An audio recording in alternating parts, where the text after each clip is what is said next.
قرآن واسطه ما و خداوند است.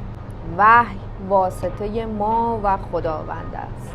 جبرئیل واسطه ما و خداوند است. واسطه خداوند، پیام رسان خداوند به روی زمینه. پیامبر مصطفی سلام الله اللهم صل علی محمد و آل محمد واسطه ما و خداوند است.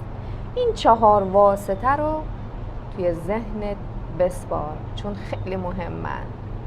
اگه بدونی که قرآن واسطه تو و خداونده، هرگز ازش دور نمیشی. اگه بدونی وحی واسطه تو و خداونده، صدای قلبت، اون نشونه هایی که برات میاد در حد خود وحی های ریز و درشت رو دریافت میکنی. و جبرئیل که هم واسطه بسیار عظیم خداونده که برای افراد خاصش، برای پیامبران